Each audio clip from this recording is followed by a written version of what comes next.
Welcome to our meeting. The date is November 4, 2025. The time is 7 p.m. This is an open meeting of the Grand Island City Council. The City of Grand Island abides by the Open Meetings Act in conducting business. A copy of the Open Meetings Act is displayed in the back of this room as required by state law. The City Council may vote to go into closed session on any agenda item as allowed by state law. At this time, I ask that you stand and join us in the Pledge of Allegiance.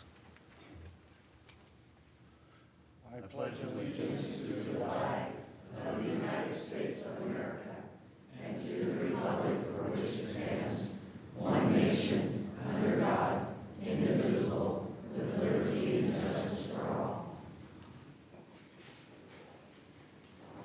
Thank you. The City Clerk will now perform roll call. Council President Sheard. Present. Councilmember Stelk. Present. Councilmember Conley. Present. Councilmember Nickerson. Present. Councilmember Brown. Present. Councilmember Hazy. Present. Councilmember Mendoza. Present. Councilmember O'Neill. Present. Councilmember Pollock. Present. Councilmember Lanfear. Present. And Mayor Steele. Present. Also present are Jill Grenier, the City Clerk, Patrick Brown, the City Administrator, Carrie Fisk, the City Attorney, and Keith Kurtz, the Public Works Director. Individuals who have appropriate items for City Council consideration should complete the Request for Future Agenda Items form located at the information booth. If the issue can be handled administratively without council action, notification will be provided. If the item is scheduled for a meeting or study session, notification of the date will be given. Council members, would you like to remove any of tonight's consent agenda items for additional consideration?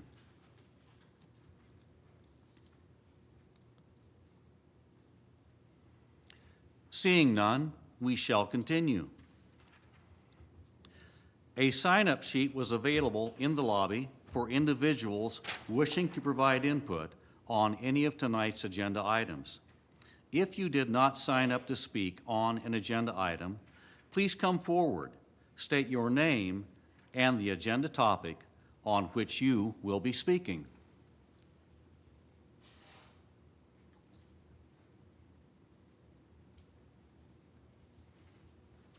No one has come forward, so we shall continue. The first item on our agenda is 6A, recognition of the Northwest High School softball team state championship. Well, ladies and gentlemen, it's a great day to be a Viking. On behalf of the City of Grand Island, I want to congratulate the Northwest softball team on an incredible season and your 2025 Class B championship. What stands out about this team isn't just the talent, though there's plenty of that. It's the heart, the belief, and the way you compete for each other. Even when the game got tight, you never lost confidence. You stayed together, trusted your preparation, and finished the job in the 7th inning. That's what champions do. Coach Sad, your leadership and calm has helped build something really special at Northwest. And to the families and fans, thank you for showing what community support looks like on the statewide stage. 3 titles, 3 state championships in 4 years is something few programs ever experience. Enjoy this one. You've earned every bit of it, and you've added another proud chapter to the Northwest legacy and to our city's story of excellence.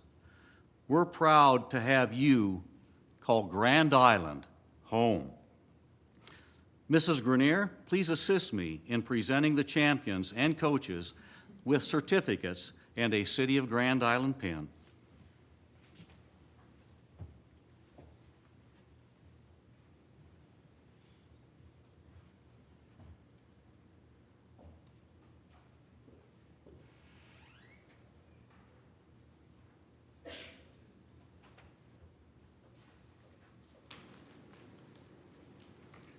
I'll call you up and present you with certificates of recognition, and Mrs. Grenier will present to you the City of Grand Island lapel pin. First up, Becca Dinkelman. Congratulations. Come right back here, please. We're going to get a picture of all of you.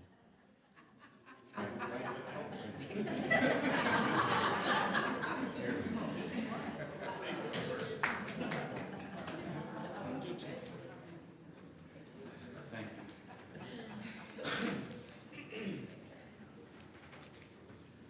Graceland Simmons.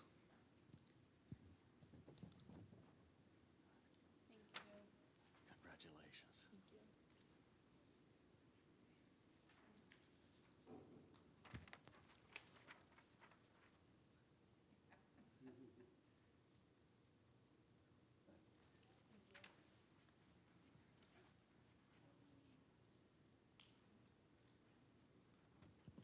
Harper Wissing.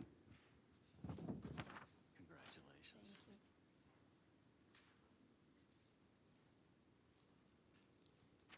I'm sorry.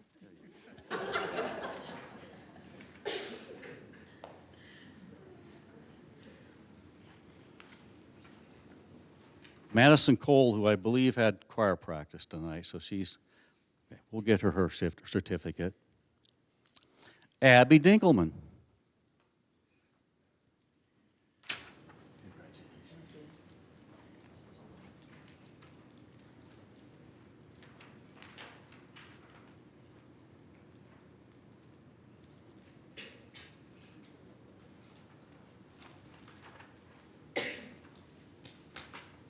Brooke Starman, also, okay. Jolie O'Hara. Congratulations.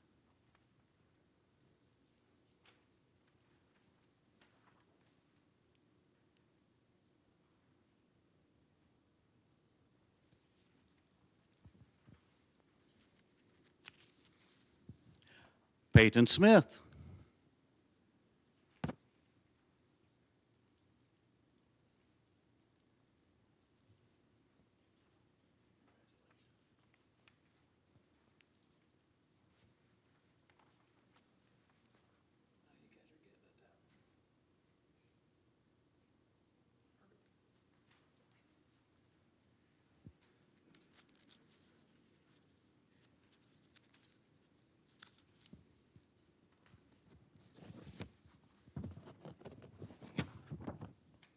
Aubrey Olsufska. Oh, okay. We'll get her certificate. Kennedy Washington.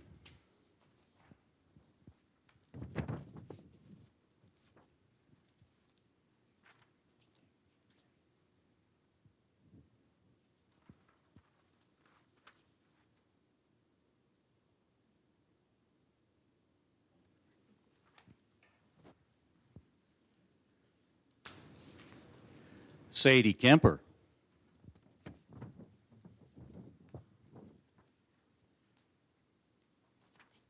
Congratulations.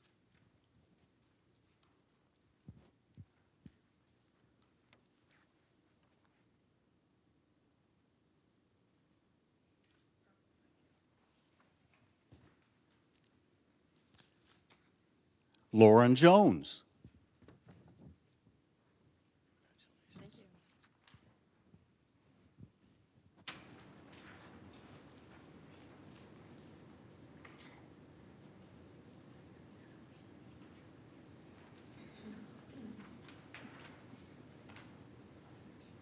Lexus Hageman.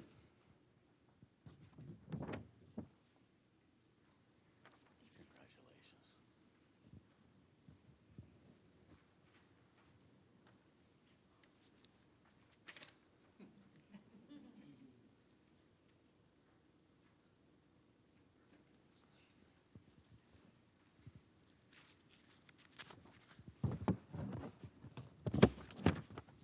Libby Lohman.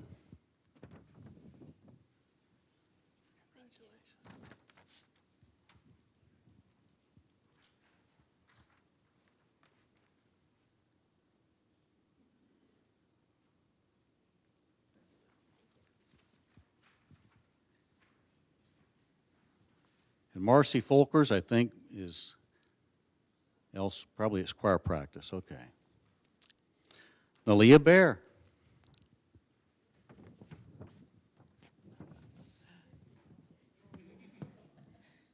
Good job.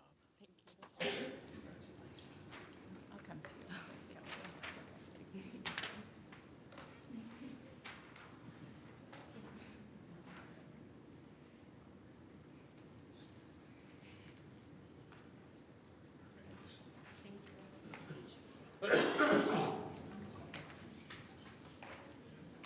Tyra Johnson.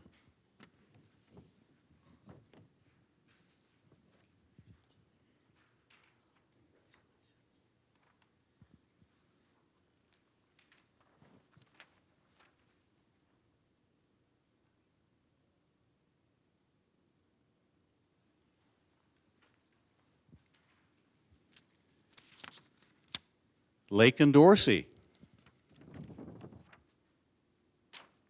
Congratulations.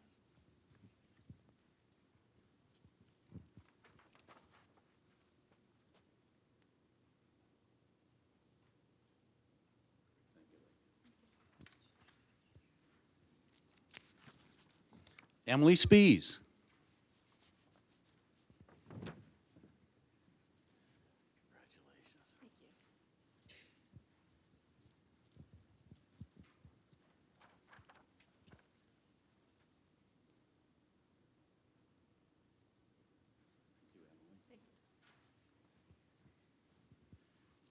And Alexis Glaze, who I believe is absent this evening.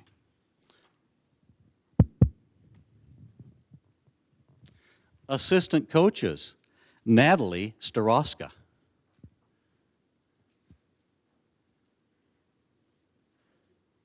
Congratulations. Thank you.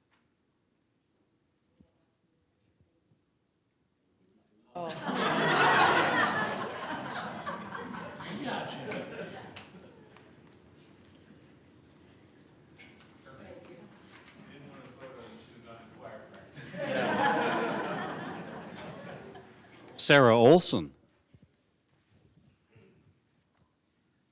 Thank you.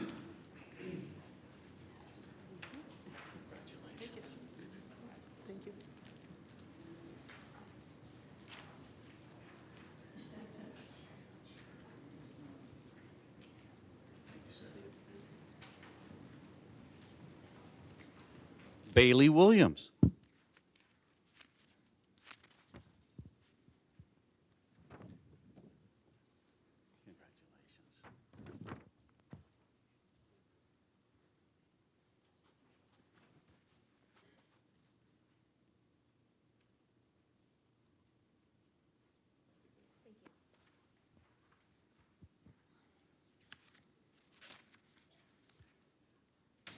Team manager, I'll announce the name, Haley Swanick, pardon me, who I believe is absent. Strength coach, Troy McNeil.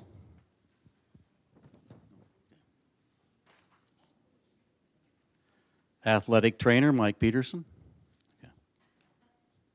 Okay.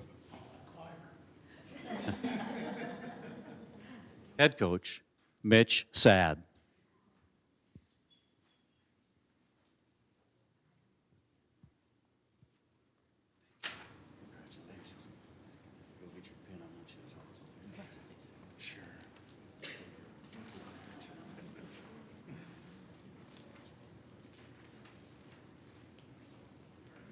Coach, this is your chance to brag about your team. You know, this season was another season that dreams are made of. There's not many kids in the world that have the opportunity that these girls have had.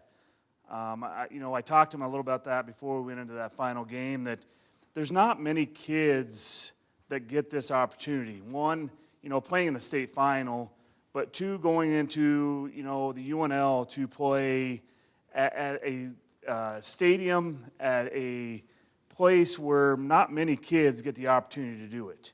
And so I'm glad my girls got that opportunity to go have some fun, play in an atmosphere that not many kids get that opportunity to do. And, this season, besides a couple hiccups, we took care of business the whole year, but I still think those couple hiccups really is what driven us to be where we were. It got us more focused, got us more driven, got us to where we needed to be at the end of the season. So it was just fun, and I loved working with every one of these girls. And the success right now in this program is one of the best in the state right now, and I'm excited to be part of it. Thank you, Coach.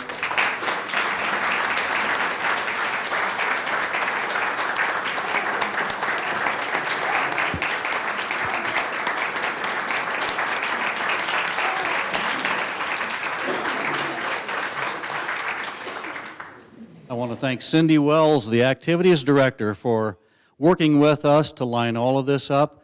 Ladies and gentlemen, these are remarkable young women, and I think another round of applause is in order.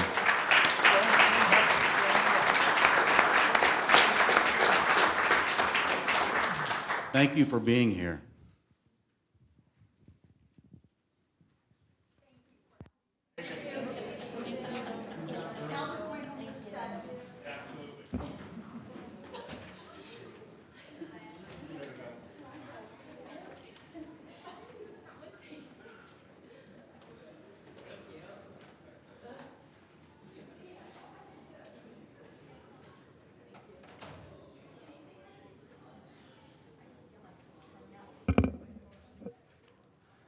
Seeing the great young people we have in our city always makes us electeds realize it's all worth it. It really is. Council, is there a motion to approve the consent agenda? It looks like Mr. O'Neill. I move that we approve consent agenda items 7A through F. Mr. Sheard, Thank you. I'll second that. any discussion? Please vote. Motion adopted. We will now take up our ordinances. 8A, consideration of vacation of utility easement, JP and PC of GI 3rd and 4th. And before we have a presentation, is there a motion to suspend the statutory rules? Mr. Lanfear. I move we suspend the statutory rules considered in this ordinance. Thank you, Mr. Lanfear. Mr. O'Neill. I second the motion. Thank you, sir. Any discussion? Please vote.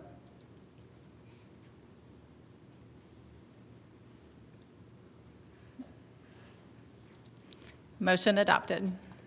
Mr. Schmitz, please present. Thank you, Mr. Mayor. This is the site of the new Woodhouse Auto, and this is a vacation of 3 different 8-foot easements to accommodate the new build-out that would be under the new building had they stayed. Thank you. Thank you, Mr. Schmitz. A motion, Mr. Brown I move we approve 10,048. and Mr. Conley. I'll second that. Any discussion? Please vote. Motion adopted.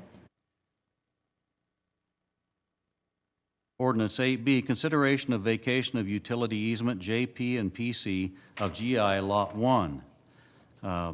Mr. Sheard, motion to suspend? So moved. And Mr. Hossie, I'll second that motion. any discussion? Please vote. Motion adopted. Mr. Schmitz. To parallel the last item, this is also to vacate a 16-foot easement on the same site for the same reason. Thank you. Mr. Brown, you have a motion. I move we approve 10,049. And Mr. Lanfear. I second. Any discussion? Please vote. Motion adopted. 8C, consideration of amending 22-84 vending machines, 32-46 street vendors, general rules, and 3248 downtown business district streets. Before we take you up, Mrs. Fisk, I'm going to ask if there's a motion to suspend, and there is. Mr. Lanfear. I move suspending the rules considering this ordinance. Thank you, Mr. Lanfear. Mr. O'Neill. I second the motion. Any discussion? Please vote. Motion adopted. Mrs. Fisk, please present for us. Mayor and members of council, the city of Grand Island has had a business owner approach us, and I believe she's here to answer questions at the end of this presentation, about how to lawfully operate within the city of Grand Island her newly licensed business that's operating as a pedal pub. The state of Nebraska has, in the last couple of years, added a type of liquor license called a Class Q liquor license that regulates these movable bars, for lack of better words.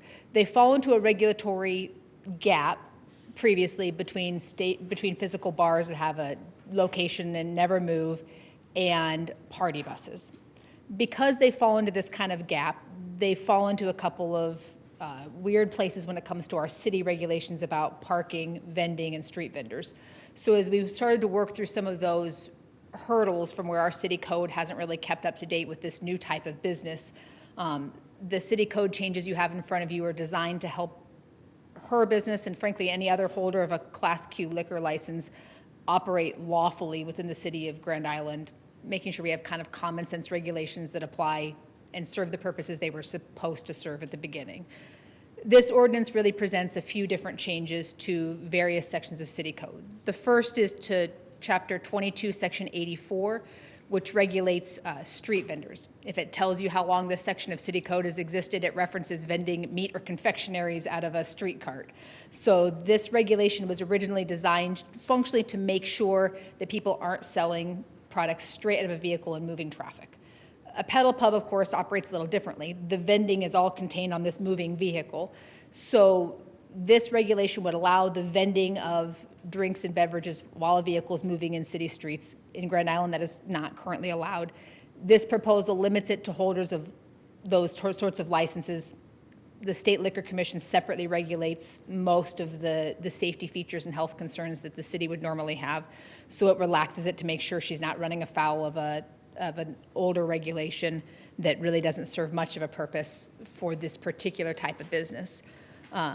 The second is a change to our general street vendor rules under Chapter 32, Section 46, which currently limits any street vendor to operating between 8 a.m. and 9 p.m. This ordinance change would allow operation of a licensed, somebody holding a liquor license. So this would apply both to party buses and pedal pubs to street vend after 9 o'clock, subject to the conditions of their particular liquor license. It would also allow them to vend while the vehicle's moving. Right now, under our current regulations, that vehicle has to be stopped and parked to be able to vend. In the case of a pedal pub, that is literally somebody consuming alcohol, distributing it, regulating it, watching their consumption. So not necessarily compatible with party buses and pedal pubs the way it's written now. And the final change has to deal with the downtown business district. So you'll see in the packet a letter from Railside. Because of Railside's concentrated parking in the parking districts, there's a lot of heavy regulations about parking within that particular district. One of which is that right now you can't do business on any street in that congested parking area at all. Designed to stop somebody from parking up all day, conducting a business out of a parking spot. This relaxation would allow somebody to conduct business on those streets as long as their business can be contained in a single parking spot. So you can't park across 4 or 5 spots, can't cause congestion. If your vehicle can be contained in a single parking spot, you can stay with a license subject to those regulations for up to an hour in one spot. This would still stop somebody from parking all day, every day in a parking spot, but it would allow some flexibility to do this sort of spot transitionary business. So those are kind of the legal changes there. I believe she's prepared to answer questions about how her business would function if you actually have those businesses. But these are the changes that would be necessary to make sure a well-intentioned business owner is not breaking laws that were not written at the time pedal pubs existed. So if you have any questions for me, I'll take them now, or after she's done speaking, you let me know.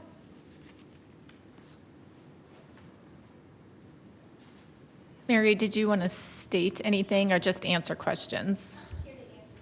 Okay. Right? I think so, yeah. Okay, we'll get a motion, and then I see they have some questions. Mr. Conley, a motion? I'll make a motion that we approve 10,050, ordinance 10,050. Mr. O'Neill. I second that motion. For discussion, Mr. O'Neill. I just want to chime in a little bit here. So I attend the monthly Railside BAD meetings, and this came up at the last one, and there was resounding support unanimously across the board for this. I just want to say that they've talked about it a lot in the meetings of how to get this going, and this is basically, my understanding is from South Front Street to 3rd Street and the ancillary streets between that.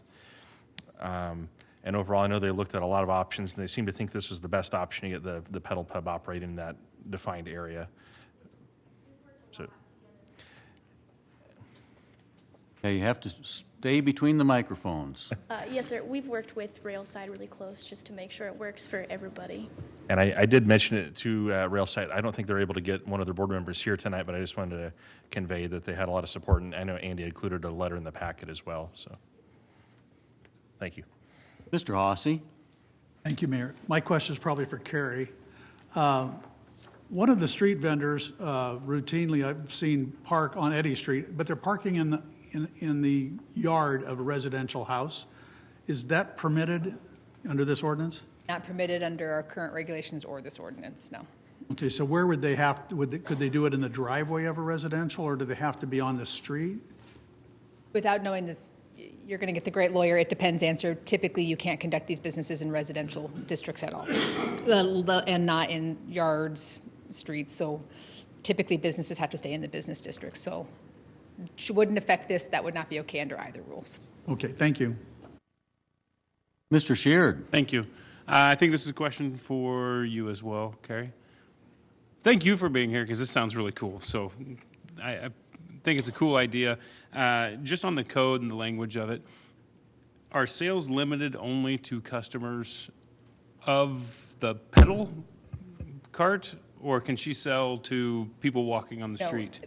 Most of those regulations, the State Liquor Commission handles and does. So if somebody else occupies that regulation space, we stay out of it. Her liquor license is actually, this whole class of liquor license is pretty restrictive. So, and she can probably tell you for sure, because she's jumped through all the hoops. In my discussions with the Liquor Commission folks, it is on the vehicle only. Second you step off, everything stays. You can't even take stuff in and off the vehicle. So really heavily designed to make sure there's no consumption outside of that vehicle, no trash outside the vehicle, nobody walking back and forth intoxicated. So she gets the joy of policing everybody's behavior as they drink. So okay, for you then, I guess, I have some questions. Yes. Because this does sound, I'm super excited about this. I've seen them in Hastings and other towns. Will there be a home base for people to come, or will you be parked somewhere and people come to you? Can you explain what the...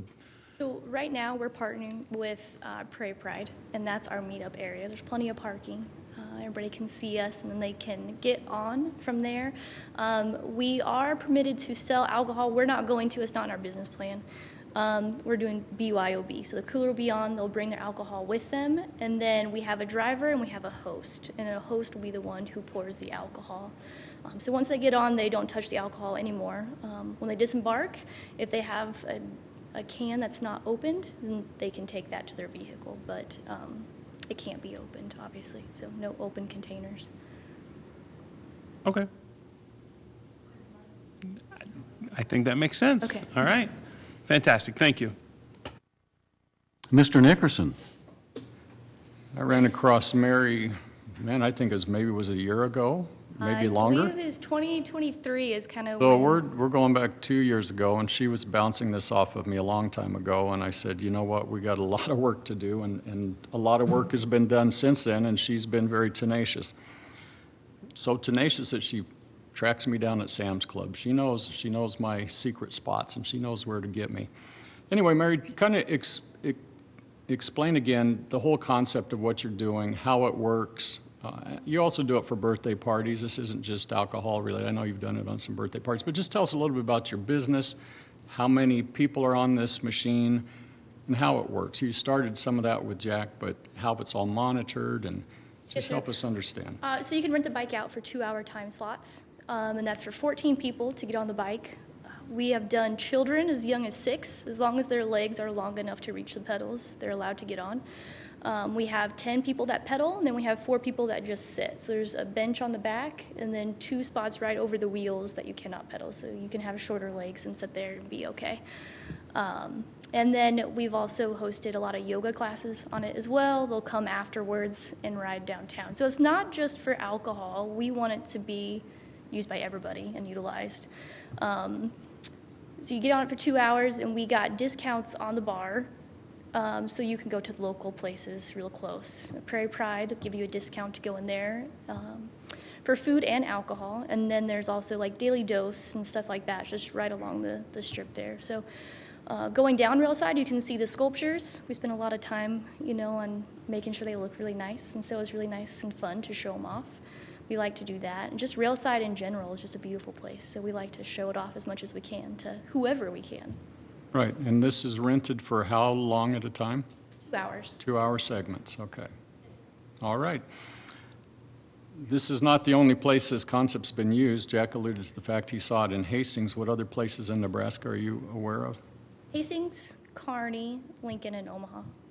Okay, so we're part of the big group here. We're joining the rest of them, it sounds like, if this passes tonight, and I certainly hope that it does.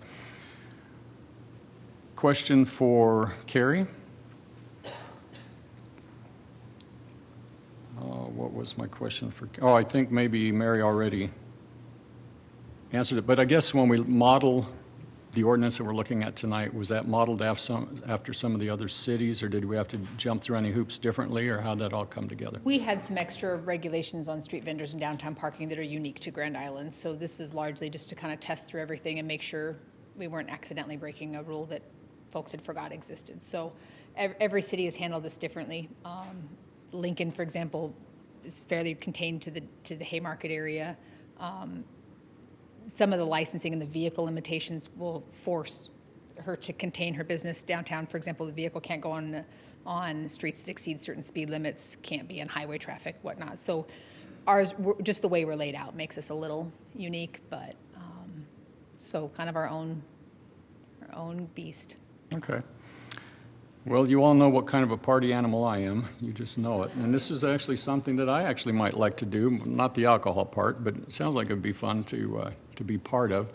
And I think it's just another exciting thing for Railside and to promote this down here. And so I wish you all the success in the world.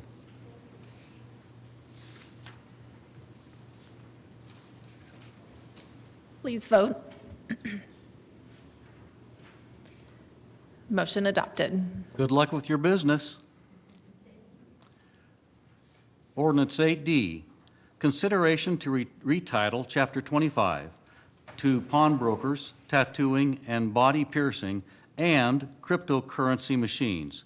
To add Chapter 25, Article 3 to the Grand Island City Code entitled Cryptocurrency Machines, to regulate required signage near certain machines, and to create such sections as necessary to effectuate the purposes of said ordinance.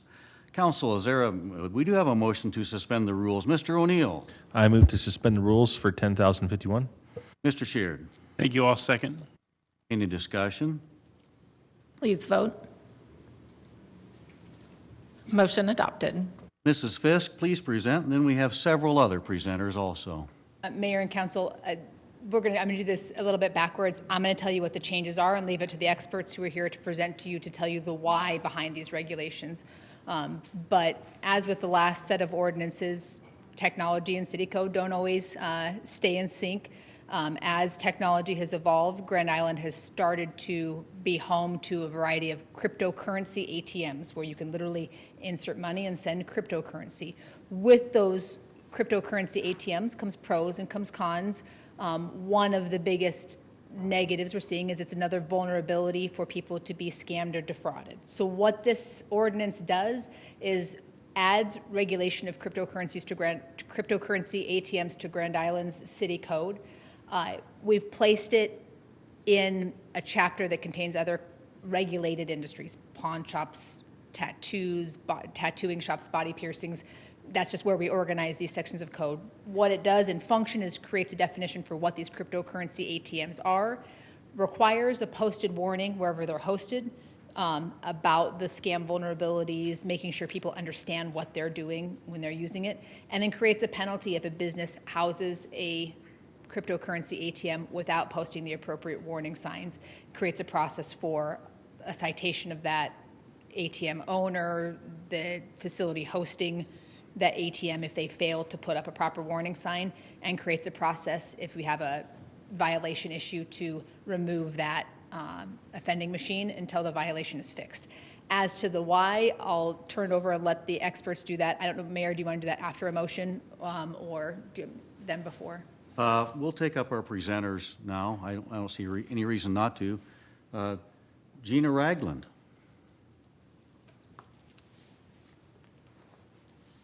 Good evening, Mayor Steele, Chair Sherrard, and members of the council. My name is Gina Ragland. I am the Associate State Director of Advocacy and Outreach with AARP Nebraska. I am housed in Lincoln, but we have statewide representation, and we have some members here in the audience tonight that many of you might know.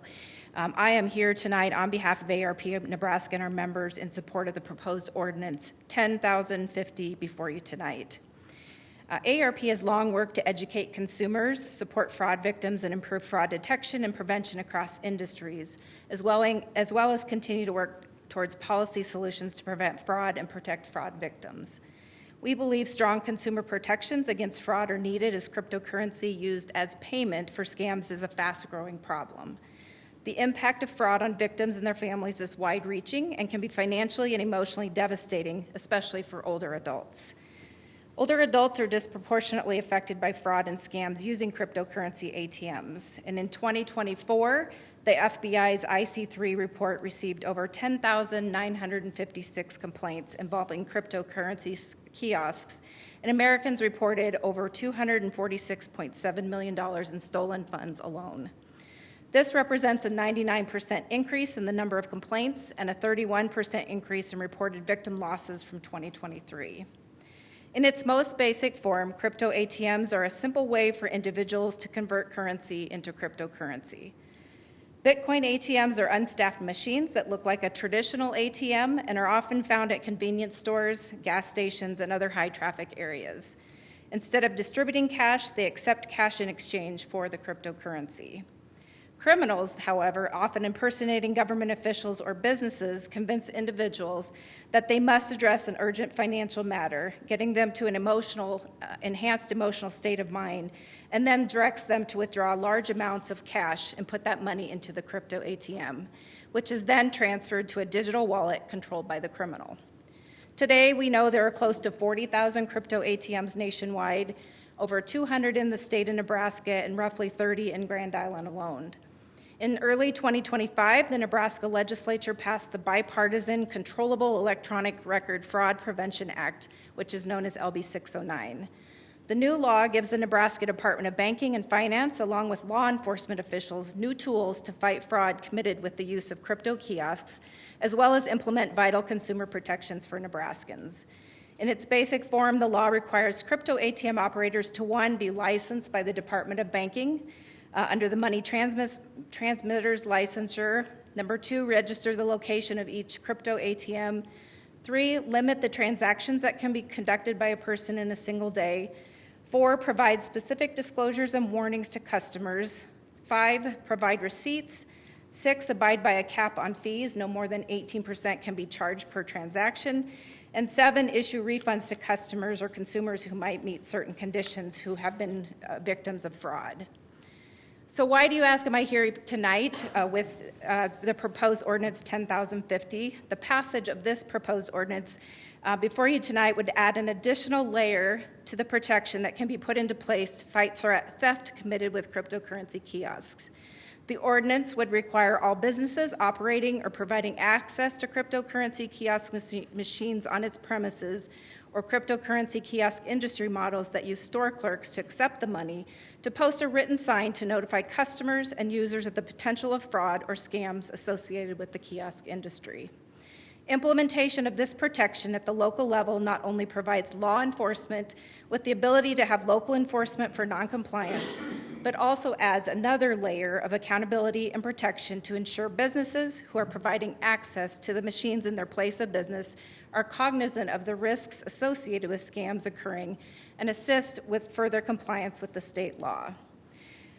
Also in the packet that was provided today, there's several paragraphs about our work on fraud prevention. I won't go into that tonight, but we do have a Fraud Watch network.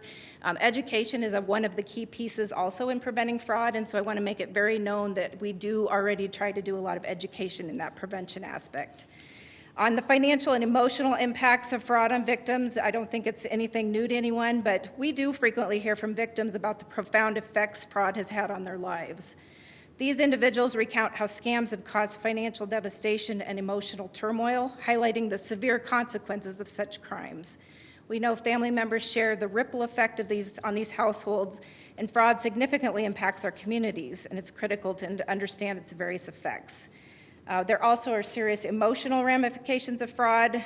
Victims report feeling frustration, anger, mistrust, and sadness after experiencing the fraud, and sometimes even something as drastic as committing suicide. The economic impact on communities is also really important to think as we talk about fraud. The economic impacts on communities through this type of fraud are significant and multifaceted. The financial losses associated with these scams have surged. According to the FBI data, the average loss to a crypto kiosk scam is more than $22,000. That's what the average older adult spends on 4.5 years of groceries, 3 years of healthcare expenses, and 1 year of a mortgage or rent. That's a tremendous amount of money being sucked out of our local communities by foreign criminals. The financial losses from these scams not only affect the immediate victims, but also have broader implications for the local economy, as these losses can lead to reduced spending in your communities, job losses, and economic hardships for the community overall. I also want to note, we know that from law enforcement reports, that the money being stolen from these hardworking Americans using these machines is oftentimes going to fund illicit activities like drug trafficking, terrorist financing, and human trafficking, along with other illicit activity.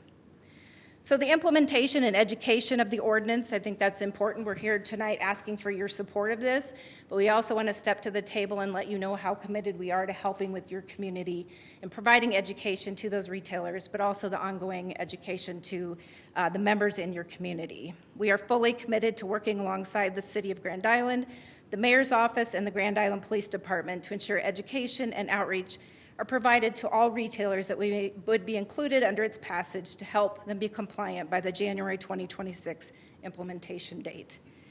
ARP is willing to train, educate, and coordinate our fraud fighter volunteers to make site visits to retailers with identified cryptocurrency machines, to provide educational materials for retailers, to ensure that all are complying and ahead of the effective date if that's what the city chooses to do. So as a recommendation, as cryptocurrency kiosks become increasingly more accessible in Nebraska and Grand Island, it's imperative that we take proactive measures to implement consumer protections to assist residents from the growing threat of fraud associated with these machines.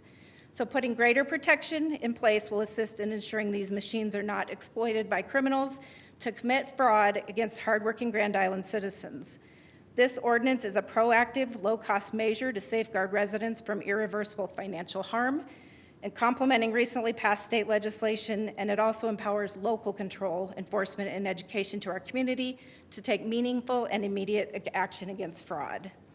In conclusion, we have an epidemic of fraud plaguing Americans, particularly our older Americans, and we must all do our part to protect Nebraskans. It may seem that we are in a fraud quagmire with little hope of getting out. There's no single solution, but there are roles for each sector of our society that will go a long way to turning the tide on the fraud tsunami. For individuals, it's taking steps to better protect ourselves and our loved ones from fraud. For educators, it's important that we train, and educate them on the signs of the latest scams and their red flags.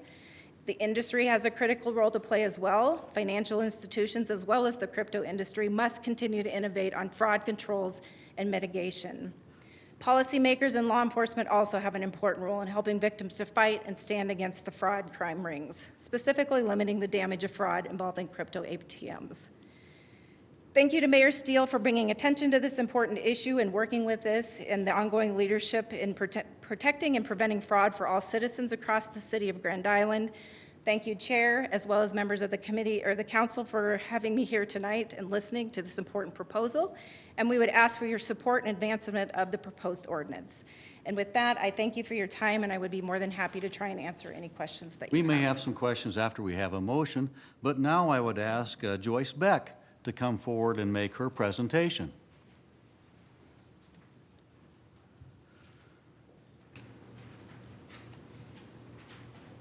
Good evening. Good evening, Mayor Steele and members of the Grand Island City Council. My name is Joyce Beck, and I am the volunteer president of AARP in Nebraska. I also reside in Grand Island. specifically in Ward 3. I am here to support the local ordinance aimed at protecting the citizens of Grand Island from scams involving cryptocurrency. This ordinance would hold businesses that operate cryptocurrency devices accountable for placing appropriate warning signs in these machines. Recently, I took part in a volunteer effort in Omaha to ensure that proper signage was displayed on cryptocurrency devices as required by the city ordinance. I went there and I thought I would be educating the business owners about cryptocurrency fraud, but instead the business owners educated me about the fraudulent uses that they have seen. I would like to share some of the stories that the business employees recounted to me. One incident involved a man who entered the store with a significant amount of cash, looking extremely distressed. He went straight to the cryptocurrency machine and began frantically inserting money, following the instructions that he had provided. Several employees approached him to ask him what he was doing. In a panic, he explained that he needed to deposit this money to quickly save his grandson. The employees suspected that he was being scammed and encouraged him to call the police, but he refused to do that. He claimed that if he spoke to anyone, his grandson would be harmed. The man returned multiple times, each time with large sums of cash to feed into the machine. Eventually, his wife came to the store in tears, revealing that her husband had emptied their savings, he had cashed in their retirement, and he had mortgaged their home, all under the pressure to provide more money. She pleaded with the employees to open the device and return their money, but of course they couldn't do that because the money was long gone. In another case, a woman visited a store weekly with $300 to send to her online lover. When employees tried to intervene, she showed them a picture of the man, insisting that he was real and that he was in need of assistance. The employees pointed to the photograph and that pointed out that it had been altered to make it appear like he was in Nebraska, when indeed he wasn't. She insisted that the photo was authentic and that this man was real, and continues to this day once a week to deposit $300. There was also an incident with a clerk received a confusing message from the store owner instructing him to empty the cash register and transfer the money into the cryptocurrency machine for his account. When another clerk questioned the first clerk's actions, both turned to verify the request with the actual owner, who confirmed it was not him. These incidents do not happen in New York City or in Seattle. They are happening right here in Nebraska. I urge you to advance the ordinance to protect other Nebraskan citizens from experiencing similar scams. Thank you. Thank you. Mr. Steve Koonsman.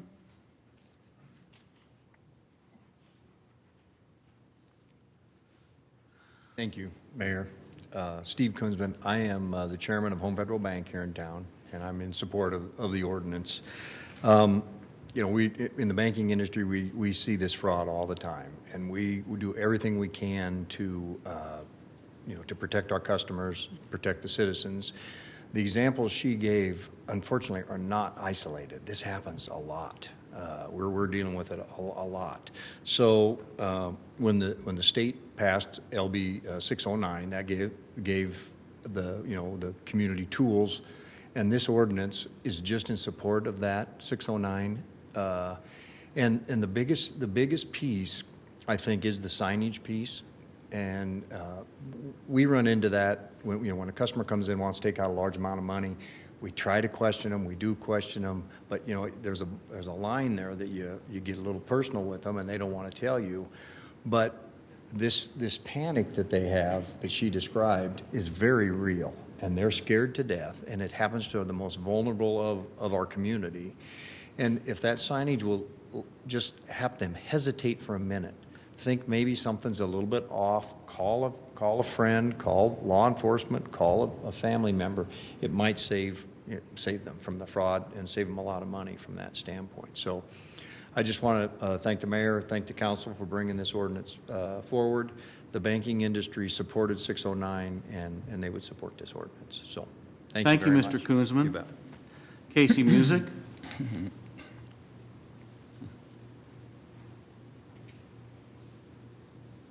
Hello, Mayor Steele and members of the Grand Island City Council. My name is Casey Music. I'm the Director of Midland Area Agency on Aging, and as an aging advocate, there is a never-ending need to continue to educate and find ways to keep our most vulnerable citizens protected from all types of fraud. I want to express my strong support for the City of Grand Island to consider additional local protections and oversight measures related to the cryptocurrency kiosks. While Nebraska recently enacted the legislative bill 609, it does provide important statewide safeguards such as licensing, transaction limits, and required fraud warnings. There remains a clear need for local measures to further protect our residents, especially older adults and vulnerable consumers.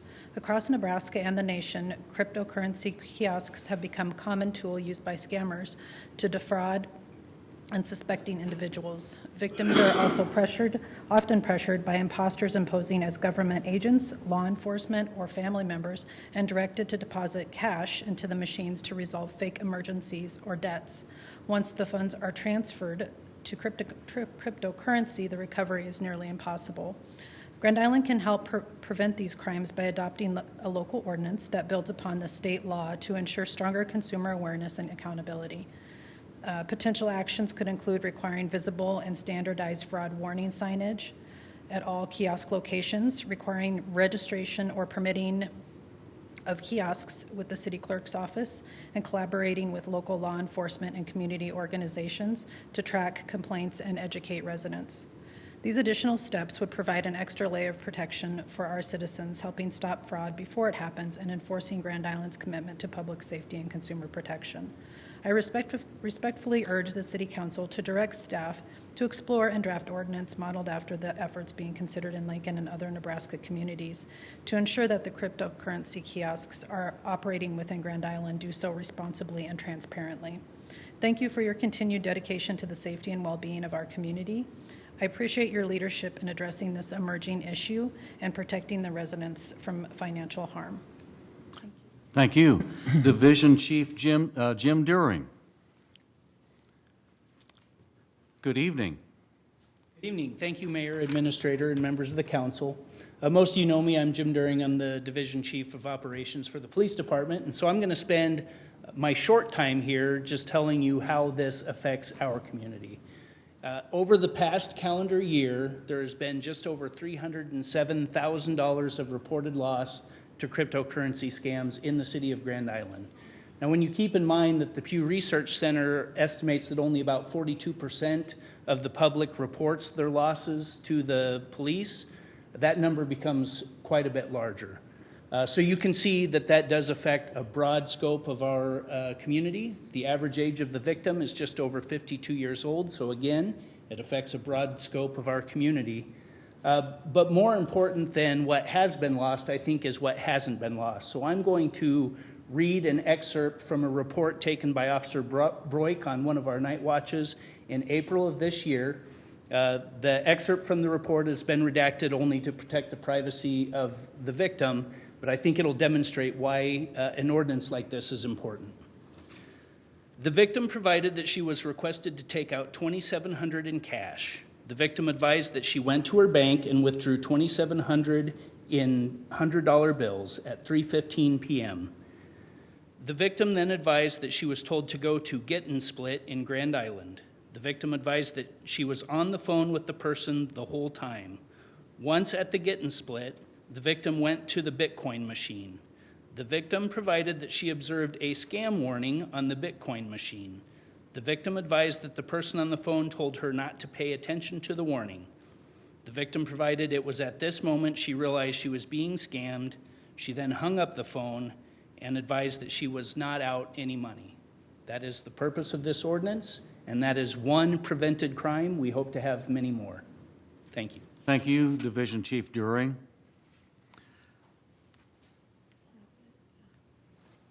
Mr. O'Neill, do you have a motion, sir?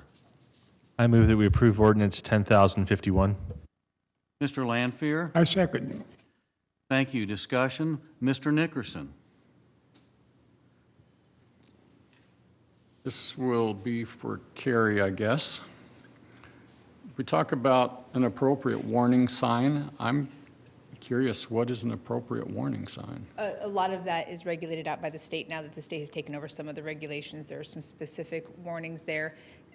To be honest, there are some types of signs that we regulate down to the fonts and the materials it's printed on. In these particular cases, because these machines are stored in a wide variety of places, locations, and visibility, we didn't want to over-regulate them out of visibility. So an appropriate warning sign will be one that clears these basic hurdles and complies with those state regulations. That may be different for each business and type of machine, though.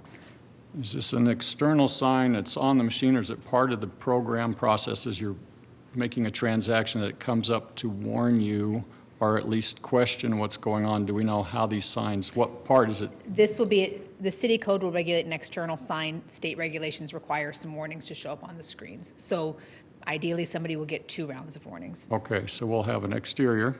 And how big do these signs have? Again, you say you don't want to regulate, but you can't have little teeny tiny font. So it has to be plainly visible and readable. So that, again, that may vary wildly depending on where the machine is located. It has to be at least 18-point font and conspicuously posted. So that is as far as we've gotten granularly. Again, that may vary wildly depending on where the machine is located and how it's stationed within a store. And the person or persons responsible are the owners of the machine?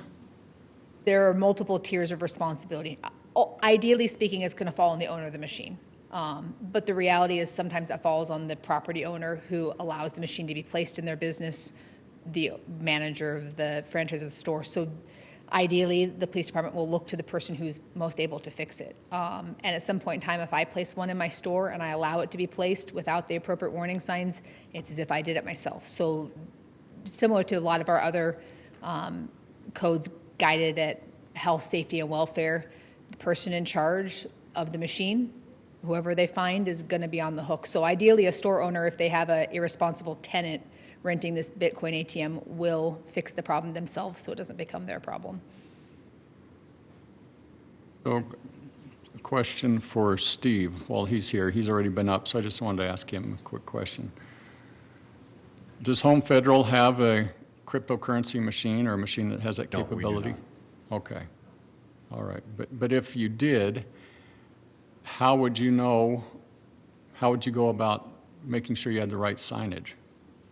Well, I don't think we would have one, actually, but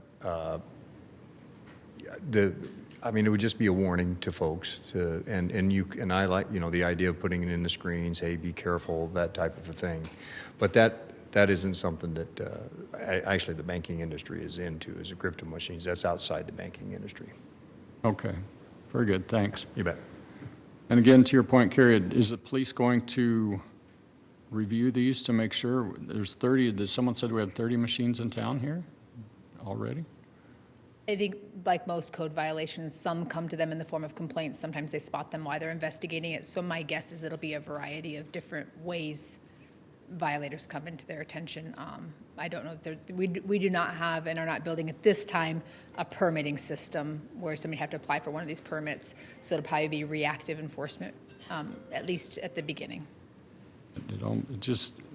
As much as we heard tonight about the importance of informing people and making them at least think about what they're doing, there's still going to be that group of people, as we already heard tonight, are just scared. And with the advent of AI, it's going to get worse because you're really going to be convinced that this person is the person that isn't really the person. And that's what makes me nervous. And I've thought about this a few times. What would I do? My wife just came back from a 2-week trip in Ecuador, Peru, and if I would have got a call from her, someone that was pretending to be her, how would I know? How would I get through all this to know? Now, I know the cryptocurrency part of it would be, that wouldn't make sense. So that would be the red flag for me. But, people are going to be duped in many, many ways.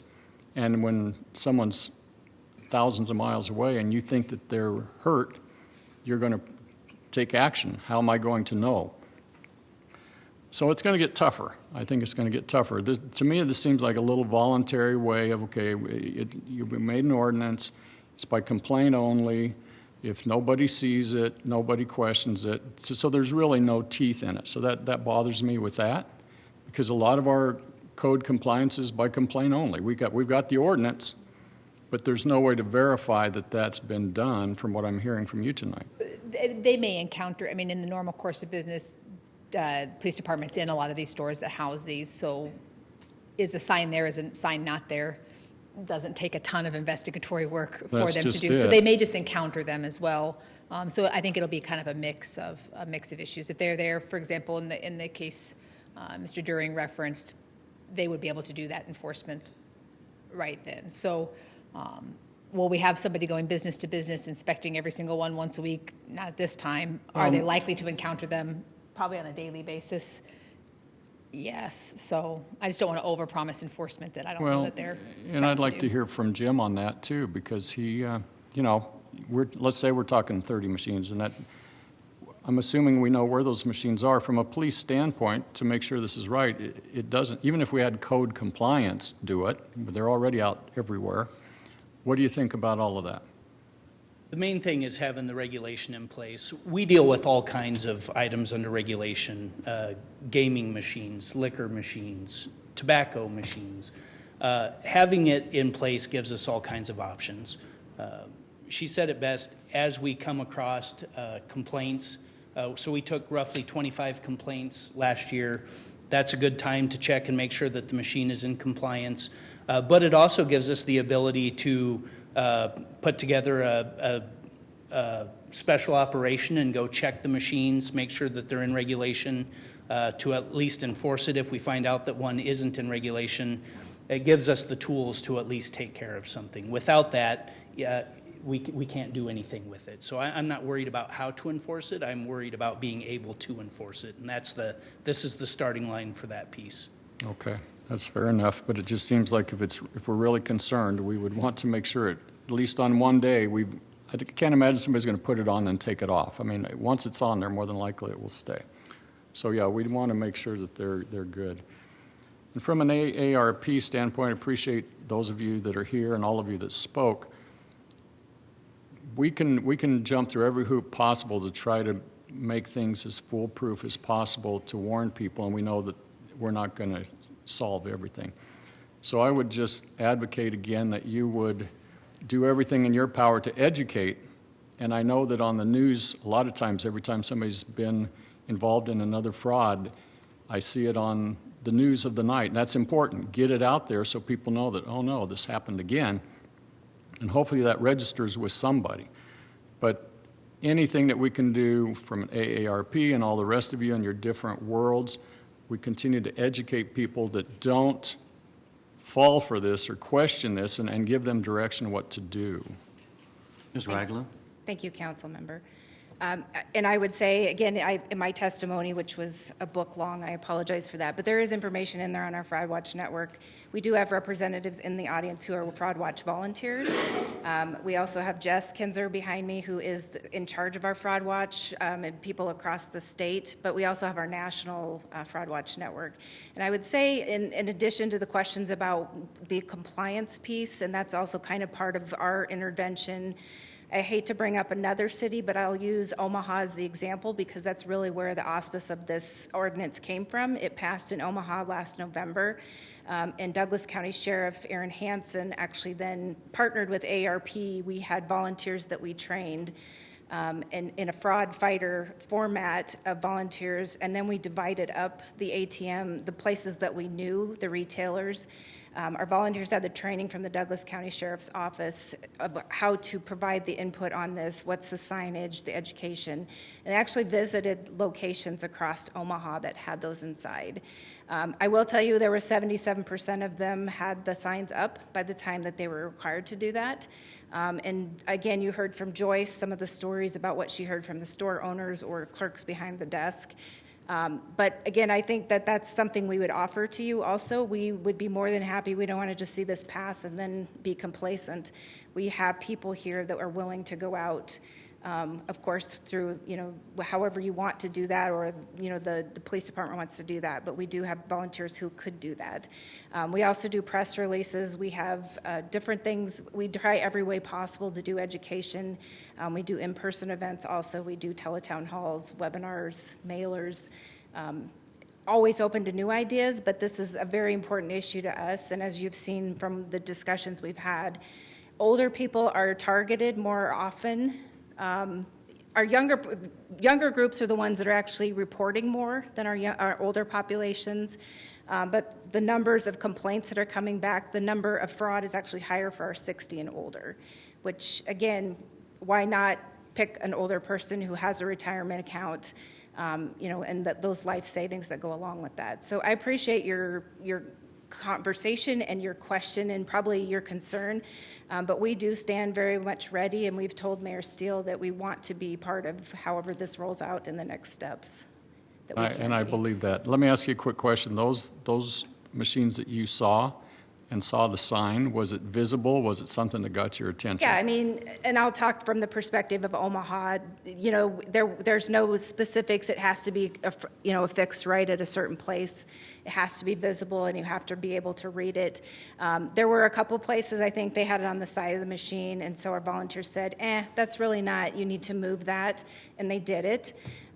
So I think, for the most part, again, we've talked about the state law. It's kind of an overlap, but this is just an extension where you as a local community can put another piece of that, of helping people understand, that stop and pause.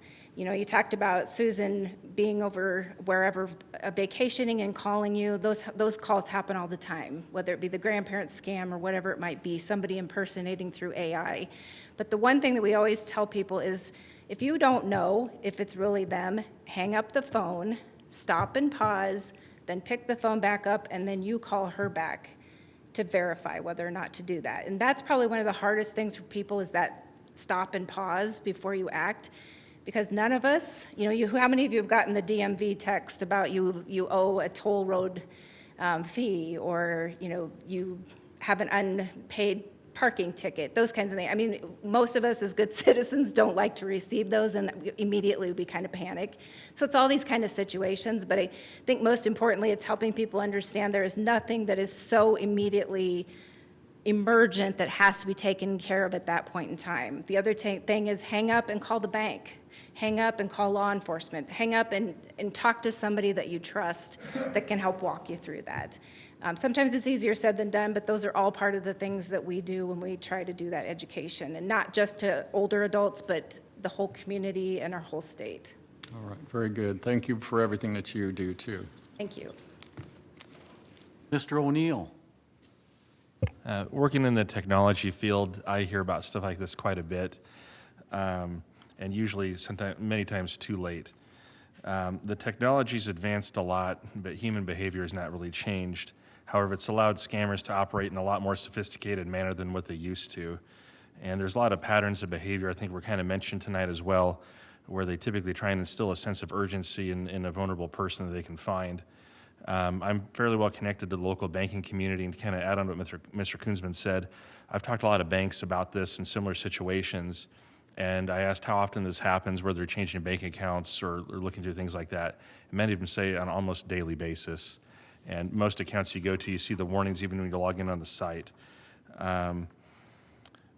This is a really important safeguard. I'm very glad to support it. I think it's necessary and at least a good first step out there to help protect more people. Mr. Hossie. Thank you, Mayor. As a council member, I've been called at least 3 times, and three stories that I remember. What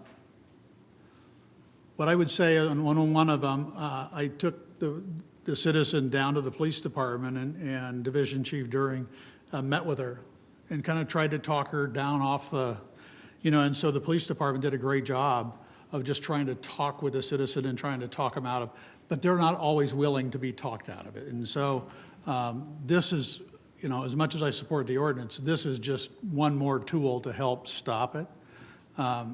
In one case, another case, a postal employee stopped the money order from being purchased by a 90-year-old. You know, and then the third case was a banker that stopped him. Somebody was in the bank and was trying to take out a lot of money. These calls come to council members, you know, and there's very little we can do, and this just gives us maybe one more tool that we can help with. And so I support the ordinance because this problem is real and it's severe. So anything we can do to help that's what we're here for. Mr. Sheard. Thank you. I support this. This is, anytime we can put messages out, marketing, it's my world, so I know words and marketing has power. So I thank you all for coming and speaking and being a part of this. A couple questions. $500 a day, Carrie. That's what I read in the packet, that it's $500 a day. Is there any escalation possibility for that? We have a series of other city codes that are built that if you have a chronic nuisance of any sort, we eventually have the tools to remove the nuisance. Okay. So ideally, we never get there. Ideally, the first warning before a ticket's ever issued is effective. But if we have an intentional violation, we have other tools already here. And did I hear you say this earlier, that there's no registration process for these machines? The new pieces of legislation, and they can correct me if I'm wrong, have started to create this process. Okay. We don't have a city permitting for these types of businesses. So state does have some regulations at the city level. We're not at that place yet to be able to do a city-based But permit. we know we have 30 or approximately 30. I think you've hit the nail on the head right there. That's the problem, is we don't know how many for sure there are, because right now all you can do is a Google searches. You can try and Google search or you can go to a certain industry's website and find them by zip code. But there is really not, and that's kind of the reason why we came with the licensure and the registration piece for the Department of Banking. And to your ask about showing where they are, there is now a tool that they're putting together through the Department of Banking. As a requirement under the Money Transmitters Act, every machine in the state of Nebraska will have to have a licensure, and it has to be reported to the Department of Banking. That's not been put out yet. We haven't actually had a discussion with the Department of Banking of what that will look like. I know you can do a search on the banking department's website to find something, but at this point, that's still kind of all in development. The state law did go into effect in September, so I think they're playing a little bit of catch up. But I think that's the whole point of why this is so important, is so we can figure out how many there are. Tonight we talked about specifically the machines. There's other ways that this is also happening that maybe eventually we need to look at through the virtual side, where the exchanges are going on not actually at the machine, but at the counter type of. So there's a lot more, and I think it's moving the goalposts. Every time we think we've kind of got a grasp, then they're smart enough that they're able to move things and change it again too. But again, to your point, there's not a specific tool. There will be, and I think it will continue to be. It will continue to improve through the Department of Banking, but right now that's in development. Carrie, is there a way to enforce these in English and in Spanish on the signage? And right now, under the current regulations, any store could put it in both languages. We have not mandated it in both, but we could come back if that's a need you guys would like, and add that requirement. I didn't, to be honest, that didn't occur to me as it maybe should have. Just given our population, I think that no matter what language you speak, being frauded is probably not a good thing. And if these things work in English, maybe they'll work in Spanish as well. So I would like to see us consider that addition. But otherwise, thank you all for your work on this. Mr. Stelp. Thank you. Thank you, Mr. Mayor. My mind's just going all over the place on this. We're voted into office to serve and protect the people. Why should we even want to allow these machines? I understand you think you can stop it by putting a sign up, but look at when the seatbelt sign first came out, everybody ignored it. So I'm kind of maybe I'm coming from the old school, but I think maybe we should just outlaw them and not allow them. That type of regulation, the state handles through the banking and finance department. The city doesn't necessarily have the ability to regulate that at that granular of a level. This is pretty close to the max regulation we can do at the local level. The legislature would have, or the federal government would have to handle a ban on this type of machine altogether. And this sounds a little bit like the days of the bootleggers, you know, and you had the stills out in the farms and stuff like that, and you're bootlegging whiskey, and you couldn't control that. So I don't know if we can control this. We can pass laws and that and put signs up, but I don't know what that's going to do. That's just my thoughts. Thank you. Mr. Pollock? Yeah, Kerry, to touch on Mark, if it's too much of a hassle to deregulate these machines and let them come into town, would it be possible to register each machine to its owner and the place of business that it's located at? The state regulations will eventually do that once they get those operational. So that's something the state will handle there. That would solve a lot of the problem. Once they get their system operational, it will help. None of these regulations will prevent things or fix No, things. nothing- But if we nothing's can gonna stop 1 in 100, it's 1 in 100. Nothing's going to stop Yeah. it. There's too many people that are really good at scams. Thank you. But it's nice to hear that AARP is willing to bring its fraud fighting squad to Grand Island. So that's an affirmative, right? I appreciate that, and I appreciate all of you for being here tonight, and I appreciate. You'll have to come up to the, and you'll have to state your name since you didn't sign up to speak. So tell us your name. My name is Judy Williams, and I live here in Grand Island now. I just want to share that we have, and you may not be aware of it, but AARP, we have a group here in town called our Community Action Team, our CAT team. And most of these, if they're not from Lincoln, then they're part of the CAT team. And we have events right here in Grand Island. In fact, our last one is tomorrow at the library on home extension, or home, now I'm just going blank, homestead exemption. Thank you, because so many few people know about that. But I want to share, our team meets monthly. And our goal, we've already set it for 2026, and it is working around the scams that are going on and educating, hopefully, our older adults along with younger adults too, because everybody of every age is being affected. And I've had friends myself that I've watched them talk about their mom or dad or somebody who's already been scammed out. So again, may not prevent it, but just slowing it down, preventing one from happening. Thank you. I think your education piece is vitally important. And that's the focus, and we're looking at from all angles. Thank you. Mm-hmm.